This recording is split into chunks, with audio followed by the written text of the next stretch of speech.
It was not protest. It was chaos. They weren't protesters. Don't dare call them protesters. They were a riotous mob, insurrectionists, domestic terrorists. It's that basic, it's that simple. And I wish we could say we couldn't see it coming. But that isn't true. We could see it coming. The past 4 years, we've had a president who's made his contempt for our democracy, our Constitution, the rule of law clear in everything he has done. He unleashed an all-out assault on our institutions of our democracy from the outset. And yesterday was but the culmination of that unrelenting attack. He's attacked the free press, who dared to question his power, repeatedly calling the free press the enemy of the people. Language, at the time he first used it, I and others said, has long been used by autocrats and dictators all over the world to hold on to power, the enemy of the people. Language that is being used now by autocrats and dictators across the world, only this time with the imperator of an outgoing president of the United States of America. He's attacked our intelligence services, who dared tell the American people the truth about the effort of a foreign power to elect him 4 years ago, choosing instead to believe the word of Vladimir Putin over the word of those who've sworn their allegiance to this nation, many of whom had risked their lives in the service of this nation. He deployed the United States military, tear-gassing peaceful protesters in pursuit of a photo opportunity in the service of his re-election, even holding the Bible upside down. The action that led to an apology from the chairman of the Joint Chiefs of Staff and an outspoken denunciation of the use of military for domestic political purposes from scores of former military leaders and secretaries of defense, led by Secretary Cheney. He thought he could stack the courts with friendly judges who would support him no matter what. They were Trump judges, his judges. He went so far as to say he needed 9 justices on the Supreme Court because he thought the election would end up in the Supreme Court and they would hand him the election. He was stunned, truly stunned, when the judges he appointed didn't do his bidding, instead acted with integrity, following the Constitution, upholding the rule of law, not just once or twice or 3 times, but over 60 times. Let me say over 60 times. In more than 60 cases, in state after state after state. And then at the Supreme Court, as judges, including people considered, quote, his judges, Trump judges, use his words, looked at the allegations that Trump was making and determined they were without any merit. Nothing was judged to put this election in question or doubt by any of these judges. You want to understand the importance of democratic institutions in this country? Take a look at the judiciary in this nation. Take a look at the pressure it was just subjected to by a sitting president of the United States of America. At every level, the judiciary rose to the moment during this election, did its job, acted with complete fairness and impartiality, with complete honor and integrity. When history looks back in this moment that we've just passed through, I believe it will say our democracy survived in no small part because of the men and women who represent an independent judiciary in this nation. We owe them a deep, deep debt of gratitude. And then there's the attack on the Department of Justice, treating the Attorney General as his personal lawyer and the department as his personal law firm. Through it all, we would hear the same thing from this president. My generals, my judges, my Attorney General. And then yesterday, a culmination of an attack on our institutions of democracy. This time, the Congress itself, inciting a mob to attack the Capitol, to threaten elected representatives of the people of this nation, and even the Vice President, to stop the Congress from ratifying the will of the American people in a just completed free and fair election. Trying to use a mob to silence the voices of nearly 160 million Americans who summoned the courage in the face of a pandemic that threatened their health and their lives to cast that sacred ballot. I made it clear from the moment I entered this race that what I believe was at stake. I said there was nothing less at stake than who we are as a nation, what we stand for, what we believe, what we will be. At the center of that belief is one of the oldest principles this nation has long held. We are a government of laws, not of men, not of the people, of laws. I said it many times in the campaign. Our democratic institutions are not relics of another age. They're what sets this nation apart. They're the guardrails of our democracy. And there's no president.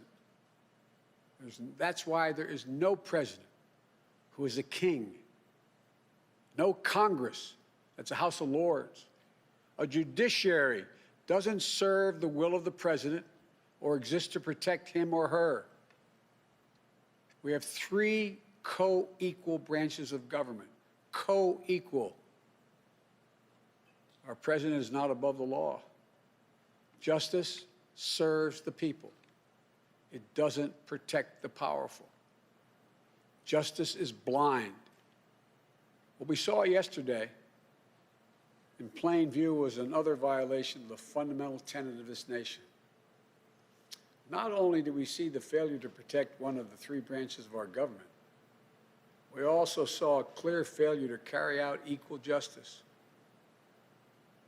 I don't know if you used to say in the Senate, excuse a point of personal privilege. A little over an hour and a half after the chaos started, I got a text from my granddaughter, Finnegan Biden, who's a senior in her last semester at the University of Pennsylvania. She sent me a photo of military people in full military gear, scores of them lining the steps of the Lincoln Memorial because of protests by Black Lives Matter. She said, "Pop, this isn't fair.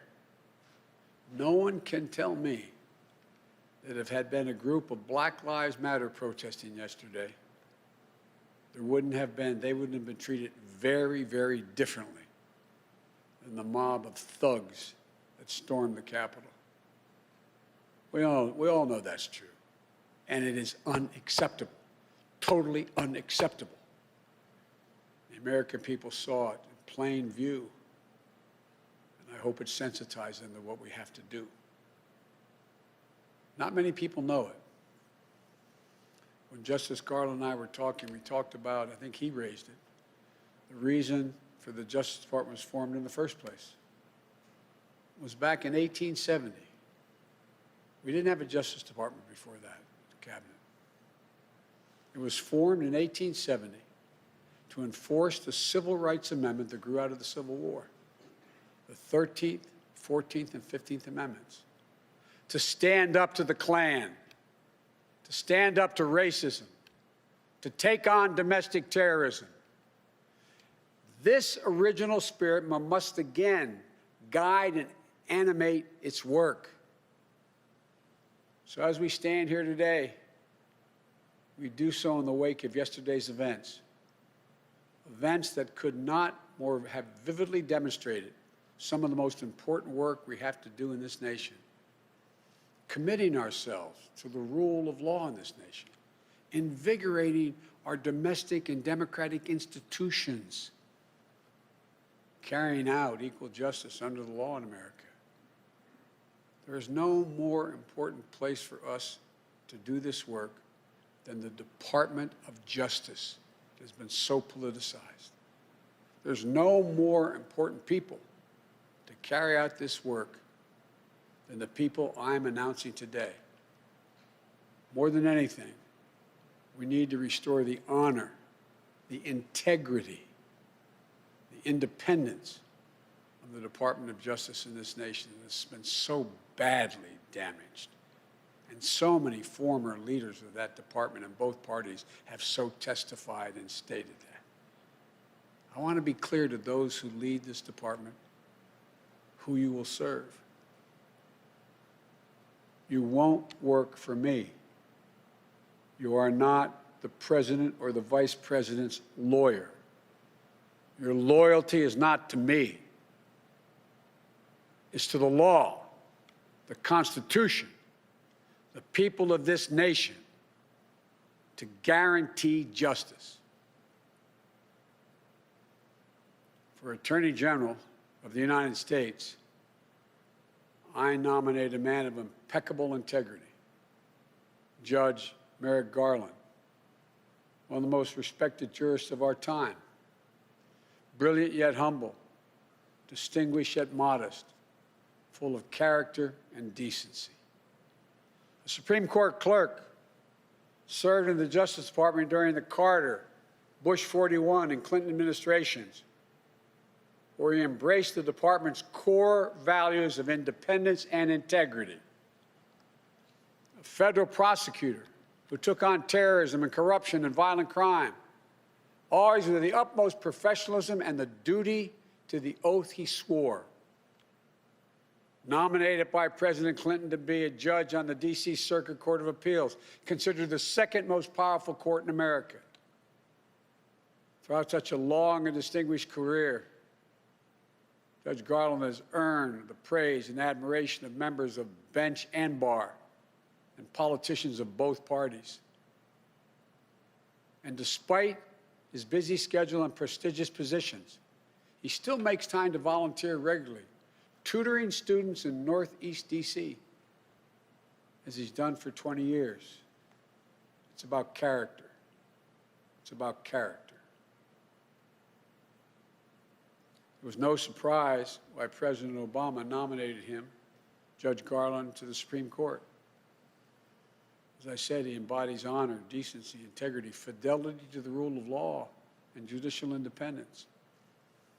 To those same traits, he will now bring, as Attorney General of the United States, not as a personal attorney to the President, but as the people's lawyer. He'll restore trust in the rule of law and equal justice under the law. And I fully expect, in discussions I've had, that he will receive a fair hearing and swift confirmation.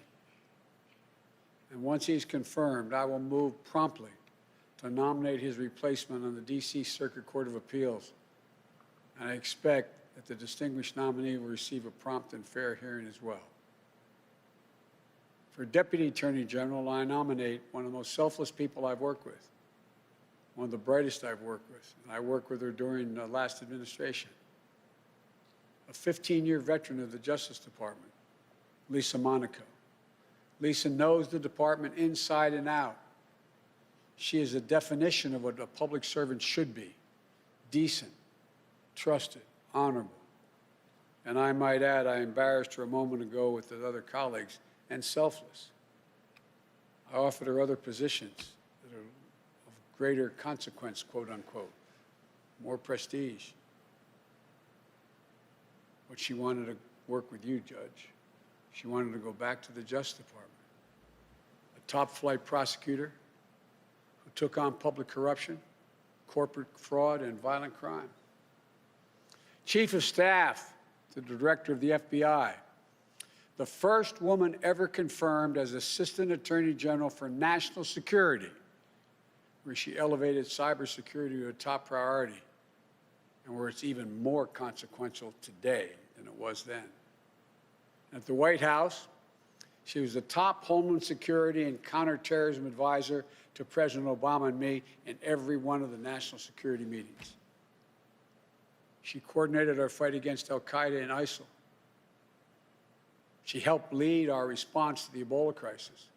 When the bombs went off at the finish line on Patriots' Day in Boston, her hometown, she coordinated the federal government's response with local and state law enforcement to get to the bottom of this horrible tragedy.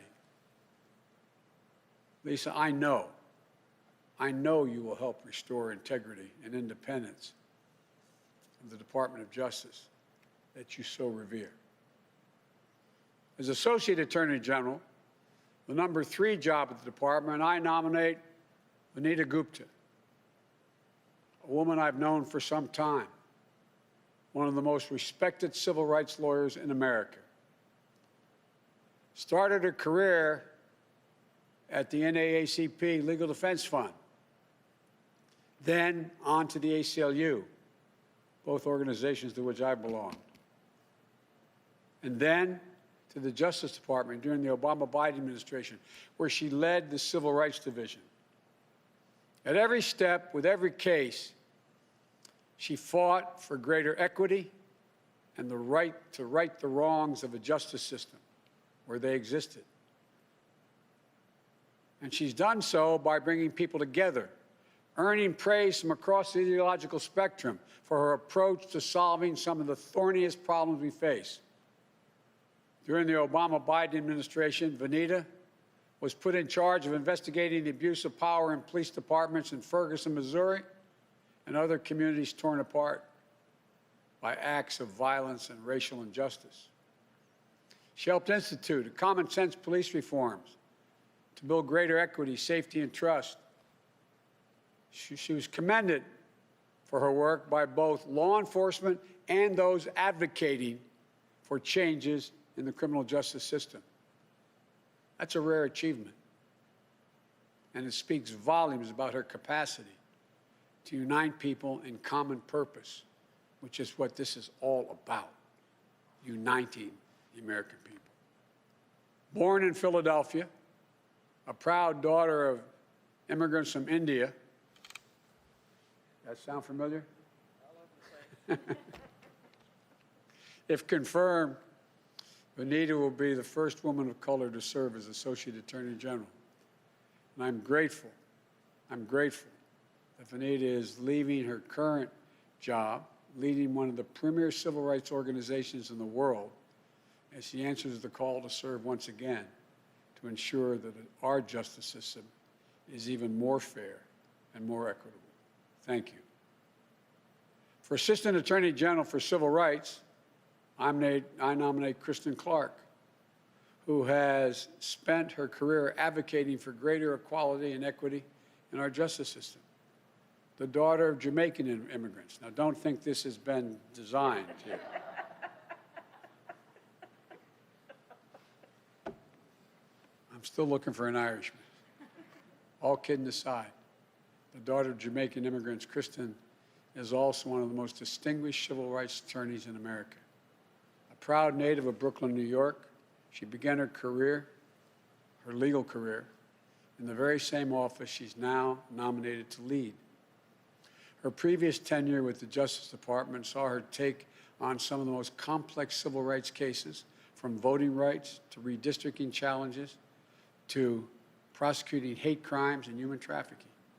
She's earned accolades throughout her career, including as the head of the Civil Rights Bureau for her home state of New York, where she's led the charge to end the school-to-prison pipeline and root out discrimination in housing and in law enforcement. She currently leads one of the nation's top civil rights organizations, where she promotes greater equity in voting rights, in our education system, in our housing system, in our justice system, and so much more. Now, she'll return full circle to pursue the vital work where her career began. The Civil Rights Division represents the moral center of the Department of Justice and the heart of that fundamental American ideal that we're all created equal and all deserve to be treated equally. I'm honored you accepted the call to return to make real the promise for all Americans. To each of you, I thank you for your service, and to your families. And to the American people, this is a team that will restore your trust and faith in our institutions of democracy. I chaired the Judiciary Committee for many years. One of my goals in running in the first place, you may recall, I said when I saw those people coming out of the fields in Charlottesville, shouting hate, young woman killed. And when asked, the president said there are good people on both sides. That's literally why I ran. So there's no more important and heartfelt effort on my part than restoring the independence and integrity of our Justice Department. So may God bless you all. May God protect our troops and those who are sworn to protect the American people. Now I will turn it over to the team, starting with the next Attorney to the United States, Attorney General of the United States, Judge Merrick Garland. Thank you.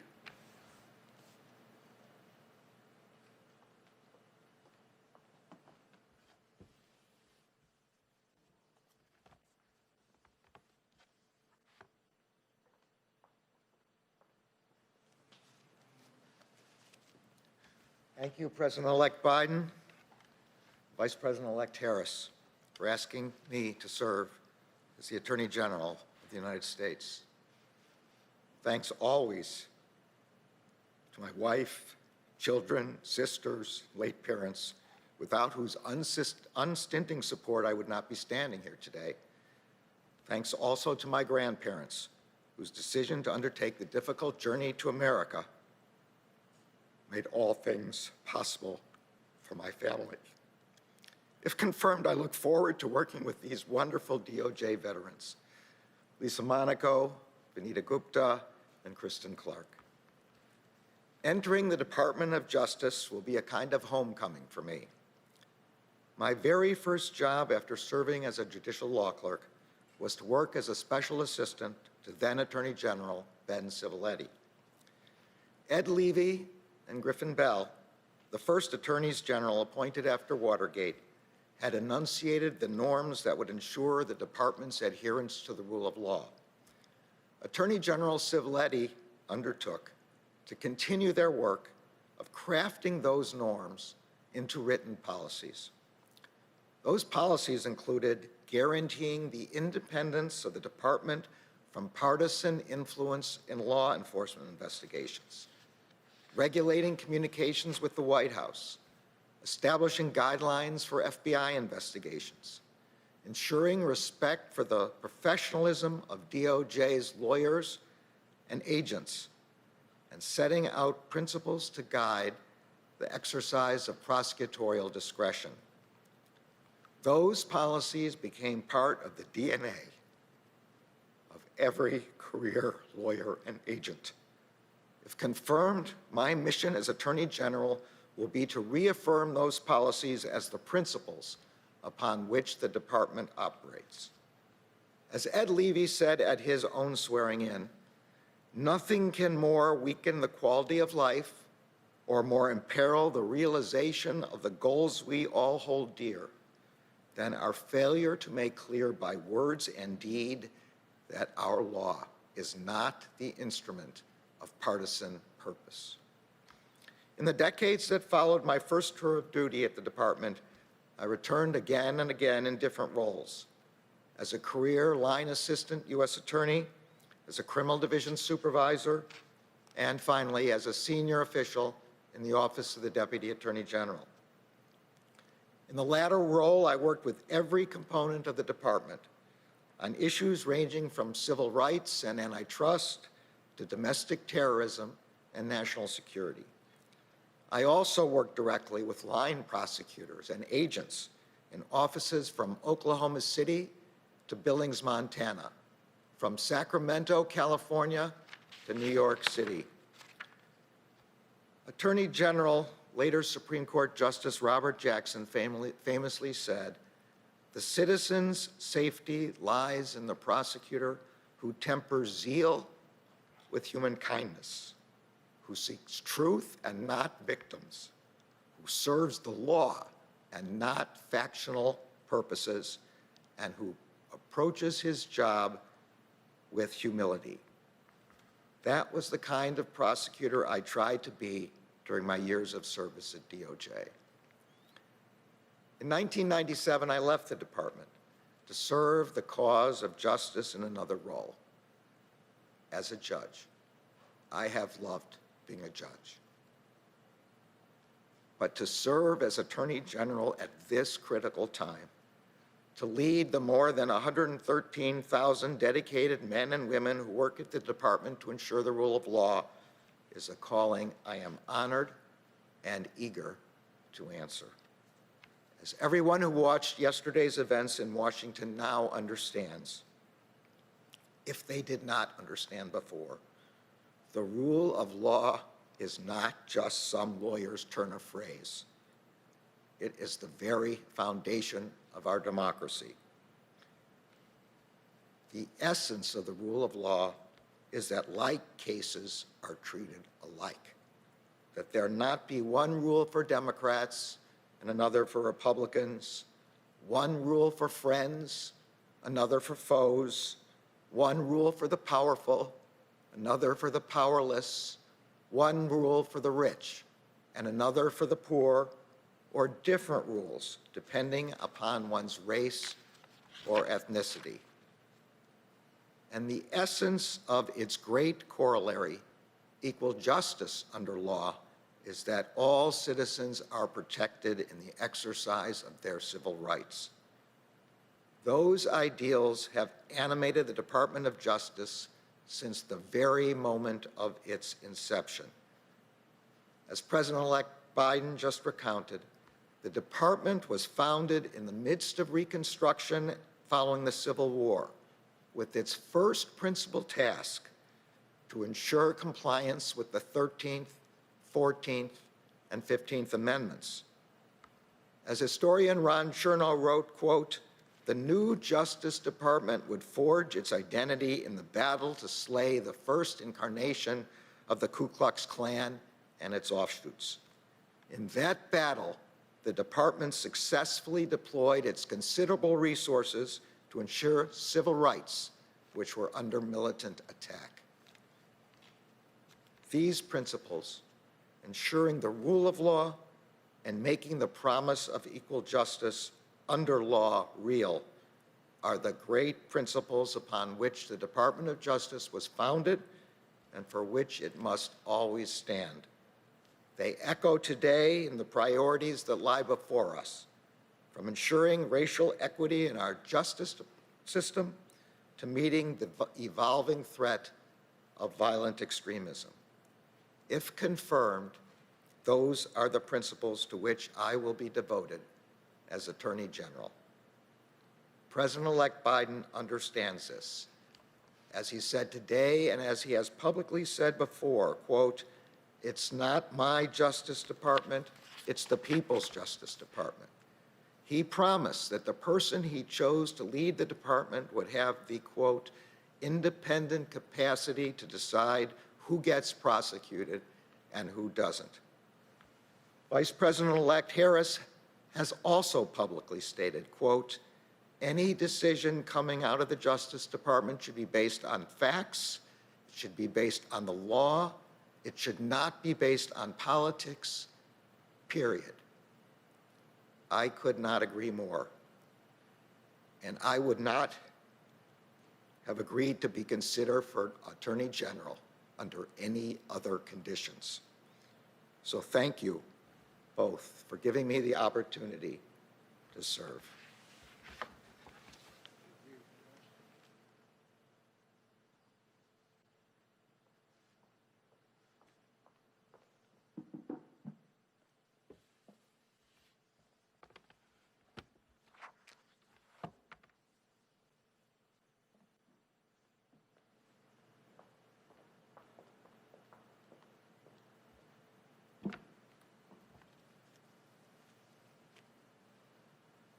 Mr. President-elect, Madam Vice President-elect, thank you for this opportunity to return to the Department of Justice and to work alongside this incredible team on behalf of the American people.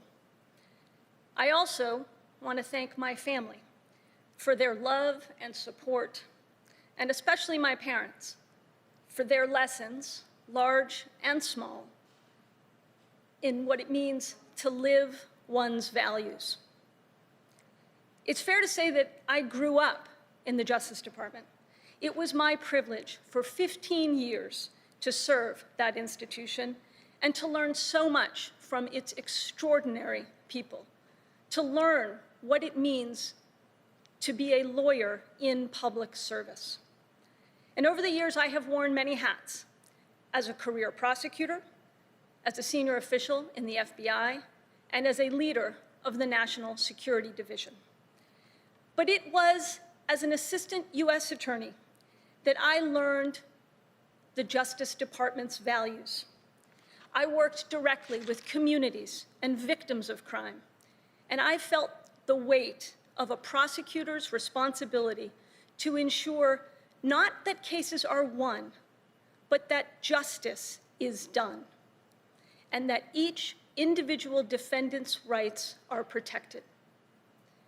These experiences forged in me a reverence for the Department of Justice as an institution, for its people, for its mission, for the enduring values that it represents: the protection of civil rights and civil liberties, safeguarding the public from threats of all kinds, and upholding the rule of law. Merrick's mention of former Attorney General Edward Levy calls to mind one of my earliest memories as a DOJ lawyer. My first job in the department was as counsel to Janet Reno, the first woman Attorney General, a mentor to me and a trailblazer. In the conference room outside her office, she hung a portrait of Ed Levy, a tribute to his role in reaffirming the integrity and independence of the institution after Watergate. And I think she hung that portrait as a testament of sorts to the fact that we are all temporary custodians of the institution. The story goes that when President Ford asked Levy what he thought the department needed most in those days of flagging faith in institutions, Levy responded, "A soul." Well, the soul of the Justice Department lives in the integrity of its career professionals, in the independence of its investigations and prosecutions, and in the principles it brings to bear as it stewards the ideal of justice in America. Today, we are at another inflection point. Some of the challenges we face are familiar: racial inequality, the need for criminal justice reform, domestic terrorism, and threats to public safety. Some of the tasks are enduring, like the importance of working closely with law enforcement to ensure public safety and to build trust in our communities. Some of the challenges are evolving, like mounting cyber threats. I'm confident that the Department of Justice is up to all of these challenges. But what is most critical, I think, in the days ahead is not actually a challenge at all, but an opportunity for this team and for the career professionals who make up the Justice Department to reaffirm its norms and traditions, to do justice without fear or favor, to keep the American people safe, and to do so always consistent with the rule of law. If confirmed, it will be my honor to once again work alongside the women and men of the Justice Department as custodians of a remarkable and durable institution. Mr. President-elect, Madam Vice President-elect, thank you for the opportunity to return home to the Department of Justice.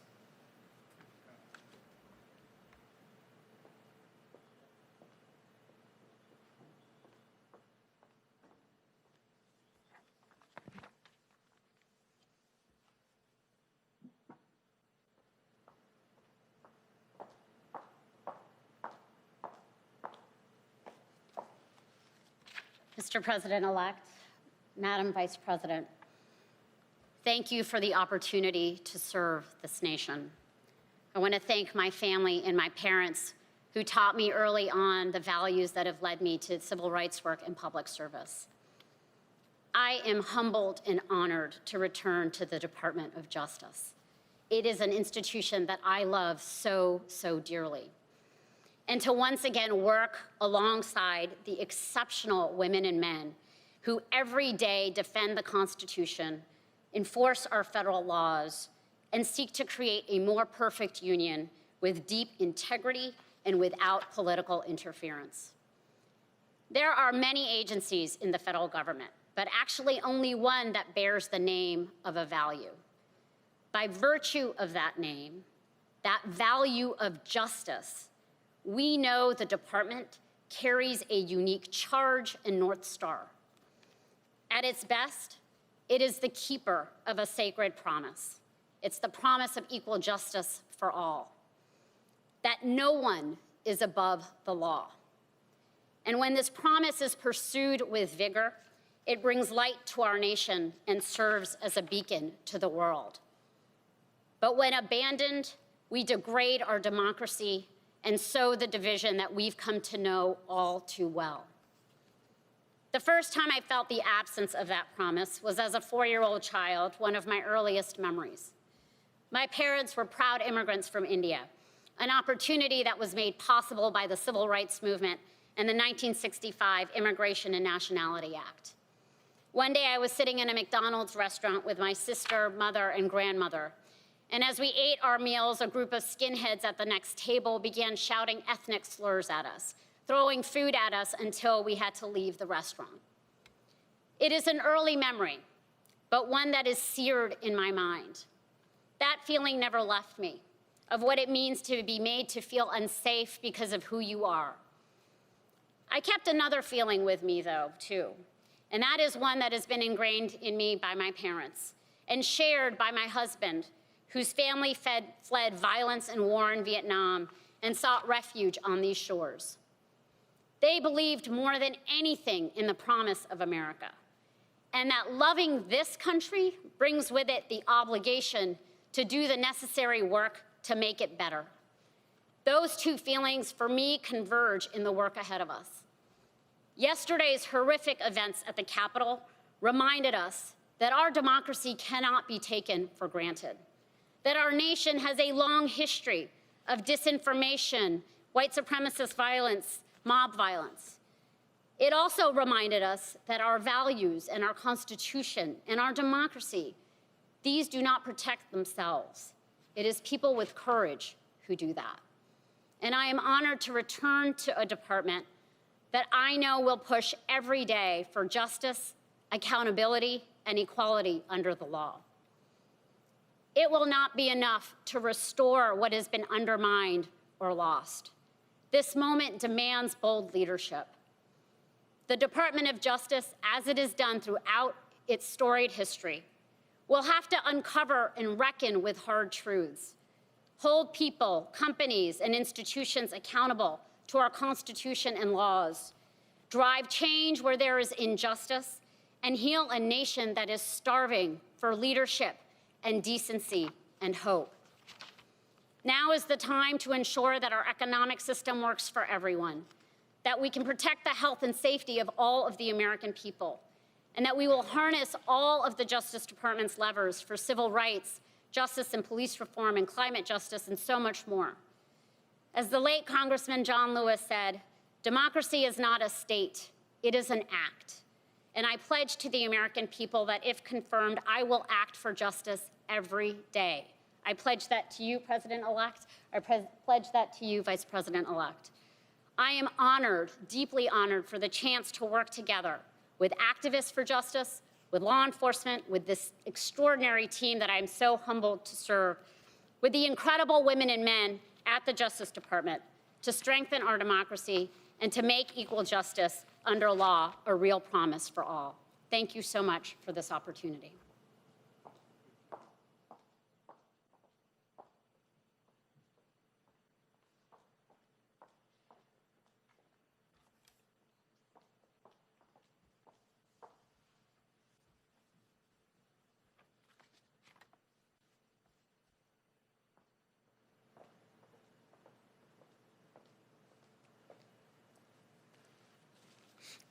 Mr. President-elect, Madam Vice President-elect, it's an honor and a privilege to be nominated to return to the Department of Justice and serve the American people at this critical moment in our democracy.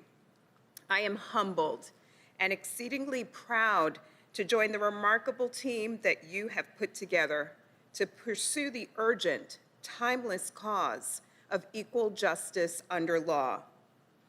I stand here today deeply inspired by the example of the late Thurgood Marshall, Constance Baker Motley, and other public servants who dedicated their lives to advancing the cause of justice. We are at a crossroads. If I am fortunate enough to be confirmed, we will turn the page on hate and close the door on discrimination by enforcing our federal civil rights laws. Growing up in Brooklyn, New York, my parents instilled in me an unrelenting belief in the principles of hard work and respect for the dignity and humanity of all people.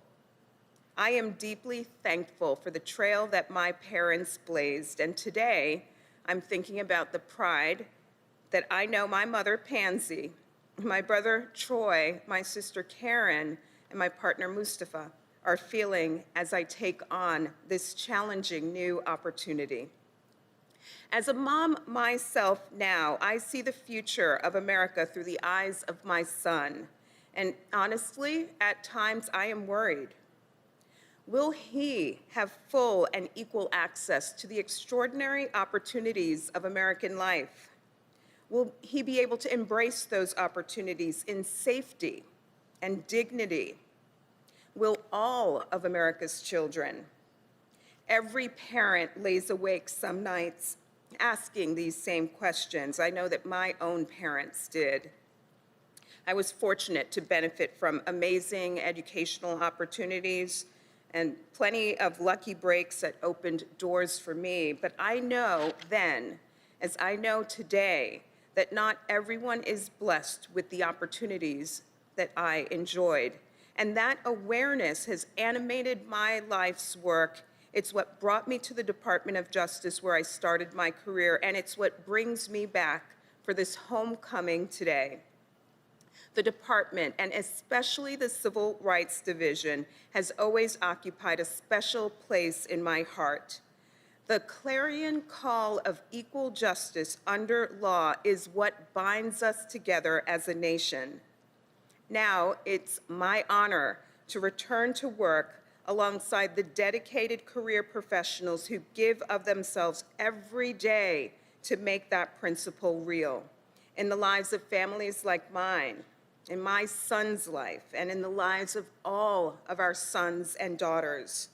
I know the passion and fearlessness that both the President-elect and the Vice President-elect bring to the work before us, to restore justice, to heal our nation, and to move us closer to that ideal of equal justice. I'm humbled, honored, and eager to work with them and with this team. Thank you for giving me this opportunity to serve my country as a member of your administration.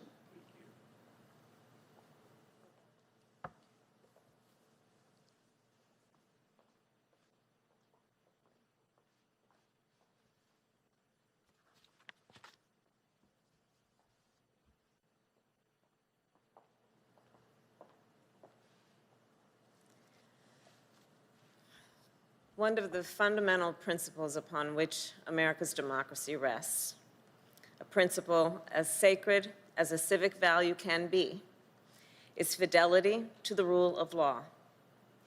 In times of stability, that principle can seem abstract, like something out of a legal textbook that isn't relevant to our daily lives. But in times of upheaval, we come to realize, to appreciate, just how vital the rule of law truly is. What we saw yesterday in our nation's capital was, as the president-elect has called it, an assault on the rule of law. And it has no place in our democracy. So I believe we must ask ourselves two questions about what happened yesterday. What went wrong, and how do we make it right? And I believe the answers require us to recognize that the challenge we're facing in our country is about more than the actions of the few we watched yesterday. It's about how to reform, how to transform a justice system that does not work equally for all. A justice system that is experienced differently depending on whether you're white or black. A justice system that is experienced differently if you're rich or poor. A justice system that's different depending on whether your job requires you to take a shower before you go to work or requires you to take a shower when you come home after work.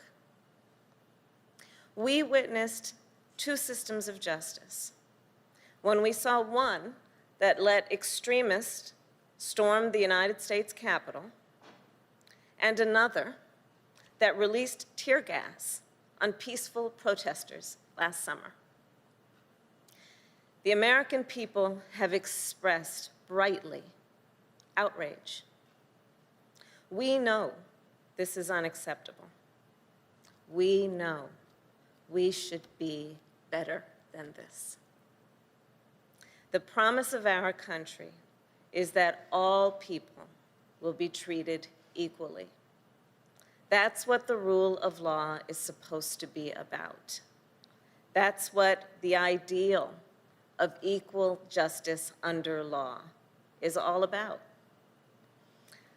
Like everyone here, I've dedicated my career to helping uphold those principles, to attempting to uphold those principles, to helping build a more just and equal America, whether it was as San Francisco's district attorney or California's attorney general or a United States senator. And that's what I have pledged to the president-elect that I will do as vice president. The public servants we are announcing today have also dedicated themselves to building a more just and equal America. And the roles they will assume are some of the most important in our country, and especially right now. They will be responsible for pursuing justice and ensuring that all Americans are treated equally. They will be the guardians of our justice system. They will have the power to enforce our laws in a more fair and more humane manner, while also holding those who violate the law accountable, whether they be ordinary citizens or law enforcement. They will help protect the rights of every voter in our country, no matter what their background or where they live. And they will restore integrity and independence to the Department of Justice and rebuild the American people's trust in that most sacred institution. And I know they will do this because these nominees have the experience, the judgment, and moral compass that these roles demand, as well as an abiding commitment to supporting and defending the Constitution of the United States of America. For many centuries, the ideal of justice has been symbolized as a woman blindfolded with a scale in her hands. There is a reason the eyes of that Lady Justice are covered. It's because our belief in what a system of justice is says that it should not depend, justice should not depend on how you look, on the color of your skin, on how much money you make. It shouldn't depend on where you were born or the language your grandmother speaks or what political party you belong to. Justice should be impartial. It should be fair. it should be applied equally.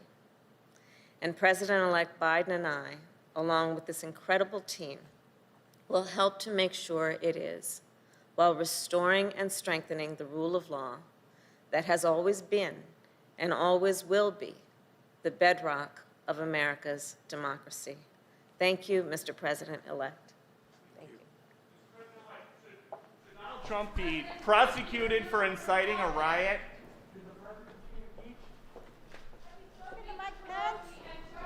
Say he should be removed. We need to loud. Let's go, guys. Let's loud.